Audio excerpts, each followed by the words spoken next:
तो स्टूडेंट्स आज हम लोग क्लास में करेंगे एक प्रॉब्लमेटिक क्वेश्चन और बेसिकली हम लोग डिस्कस करने जा रहे हैं इंट्रोडक्शन के बारे में कि किस तरीके से आप लोग, अगर आप लोगों को पॉइंट्स नहीं भी आते हैं एक क्वेश्चन के अंदर और आप लोगों को कोई आइडिया नहीं आ रहा है रिलेटेड टू दैट क्वेश्चन, एक प्रॉब्लमेटिक क्वेश्चन के अंदर, फिर भी आप लोग कैसे उसका एक परफेक्ट जो इंट्रोडक्शन है वो लोग डेवलप कर सकते हो, जनरेट कर सकते हो आप लोग और उसमें अच्छा स्कोर कर सकते हो। तो चलिए आज हम लोग क्लास जो है इसी इंट्रोडक्शन से स्टार्ट करते हैं और क्वेश्चन मैंने ऑलरेडी बोर्ड पे लिख दिया है। In many countries mainly tourist but not local people visit museums and historical sites. Why does this happen? What can be done to attract more local people to visit these places? तो question आज का बहुत ही common सा है, आप लोग समझ भी सकते हो कि क्वेश्चन में पूछा जा रहा है कि ज्यादातर देशों में अक्सर ये देखा जा रहा है कि बाहर से आकर लोग तो हिस्टोरिकल साइट्स को देख रहे हैं, बाहर वाले लोग तो हिस्टोरिकल साइट्स को देख रहे हैं, लेकिन जो हमारे खुद के ही लोग हैं, यानी कि फॉर एग्जांपल अगर मैं बात करूं 7 wonders of the world Taj Mahal जो कि आगरा में लोकेटेड है, आगरा के लोग उसको देखने के लिए कम जाते हैं और बाकी टूरिस्ट चाहे वो बाकी स्टेट से आए या फिर बाकी कंट्रीज से आए उस प्लेस को देखने के लिए, उसे विजिट करने के लिए जाते हैं। तो ऐसा क्यों हो रहा है और किस तरीके से लोकल्स को भी हम लोग जो है एनकरेज कर सकते हैं कि वो लोग इन लोकल साइट्स को देखने के लिए आए। अब इनकी प्रॉब्लम और सोल्यूशन जो भी है वो आपके बॉडी पैराग्राफ्स के अंदर जाएंगे। उससे पहले आप लोगों को इंट्रोडक्शन जनरेट करना होता है और आप लोगों का अगर एक अच्छा परफेक्ट इंट्रोडक्शन लिखा गया होगा तो आप लोगों के मार्क्स भी ज्यादा अच्छे मिलेंगे उस सिचुएशन में। तो अब इंट्रोडक्शन परफेक्ट लिखने का क्या तरीका होता है? इंट्रोडक्शन लिखने के लिए सबसे पहले आप लोगों को 3 चीजों की नॉलेज होनी चाहिए। कोई भी इंट्रोडक्शन है, किसी भी तरह का क्वेश्चन है, अगर आप लोग इंट्रोडक्शन परफेक्ट लिखना चाहते हैं तो आप इन 3 चीजों की नॉलेज रखिए। सबसे पहले आता है हमारे पास जनरल स्टेटमेंट, देन हमारे पास आ जाता है overview and then third element होता है हमारा थीसिस। अब general statement first of all क्या होता है? आप लोग देख सकते हैं कि क्वेश्चन जो है मेनली टूरिज्म के ऊपर बेस्ड है, तो टूरिज्म के ऊपर बेस्ड क्वेश्चंस के लिए आप लोग टूरिज्म से रिलेटेड ही कोई भी जनरल स्टेटमेंट तैयार कर सकते हो, ठीक है। और उसके बाद ही मैं आप लोगों को बताती हूँ आप लोगों ने ओवरव्यू कैसे लिखना है। तो जैसे कि मैंने बोला कि टूरिज्म के बेस्ड आप लोगों ने एक जनरल स्टेटमेंट बनाना है।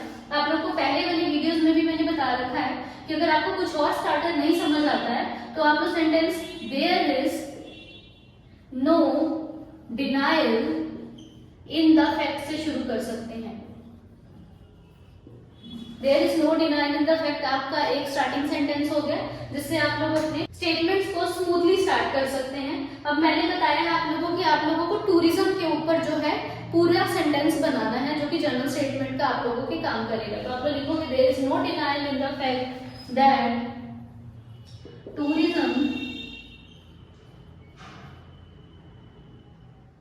tourism is evolving and escalating day by day globally। World wide भी लिख सकते हैं आप लोग, ऑल ओवर द वर्ल्ड भी लिख सकते हैं, ग्लोबली उसका एक सिनोनिम है, उसका एक रिप्लेसमेंट है जो मैंने आप लोगों को बताया। तो इस सेंटेंस में बेसिकली हम लोगों ने बता दिया कि जो टूरिज्म है वो इम्प्रूव भी हो रही है और बढ़ भी रही है हर एक बदलते दिन के साथ पूरी दुनिया में। अब जनरल स्टेटमेंट हमारी डन है, उसके बाद हमने लिखा ओवरव्यू। ओवरव्यू का मतलब होता है rephrasing the statement. Rephrasing the statement का मतलब है आप लोगों को दिख रहा है कि WH फैमिली जो है हमारे क्वेश्चंस को मार्क आउट करती है, या फिर हमारे पास मोडेल फैमिली होती है, ठीक है, जो कि हमारे क्वेश्चंस को मार्क आउट करती है, जहां से क्वेश्चन स्टार्ट हो रहे हैं।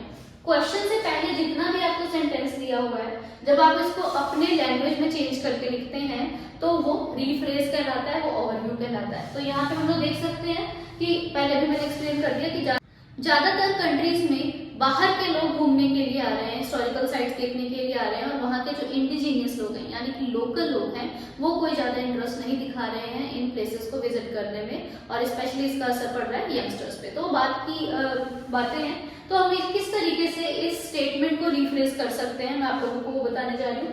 आप लोग यहाँ पे लिख सकते हो हाउएवर, आप एक अपोजिंग कनेक्टेड यूज करेंगे, has been observed that local people are not taking much interest in visiting historical sites को हम लोग हेरिटेज साइट्स लिख सकते हैं। Heritage sites, however it has been observed that local people are not taking much interest in visiting heritage sites and tourists are exploring them more। तो ये हम लोगों ने बहुत ही सिंपल लैंग्वेज में जो है रिफ्रेज भी कर लिया क्वेश्चन को कि देखा गया है कि लोकल लोग जो है वो ज्यादा इंटरेस्ट नहीं ले रहे हैं इन हेरिटेज साइट्स पे जाने के लिए, जो भी हेरिटेज साइट्स हैं, और वहाँ पे टूरिस्ट का काउंट ज्यादा देखने को मिल रहा है। उसके बाद आ जाता है हमारा थर्ड स्टांस जो कि थीसिस के लिए है। थीसिस का मतलब सिंपल जो हमारा अब क्वेश्चन ही रह गया, इस क्वेश्चन को जब हम आंसर करते हैं कि हम अपने डीपीज में क्या लिखने वाले हैं तो उसको थीसिस बोला जाता है। अब प्रॉब्लमेटिक क्वेश्चन में आपको जब भी किसी भी तरह का प्रॉब्लमेटिक क्वेश्चन आ रहा है, जो थीसिस मैं अभी बताने जा रही हूँ, अगर आप वो लिखोगे तो आप लोगों से कोई भी गलती नहीं होगी, ग्रामेटिकली भी एक्यूरेट होगा। और अगर आप लोगों की वोकैब इतनी स्ट्रांग नहीं है, आप लोग जर्नल स्टेटमेंट और रीफ्रेज में वोकैब नहीं ऐड ऑन कर पाए ज्यादा स्मूथ, तो आप लोगों की वोकैब रिक्वायरमेंट भी आपके थीसिस से कंप्लीट हो जाएगी। तो इसकी थीसिस है, there are various triggers behind the given phenomena along with remedies to combat it।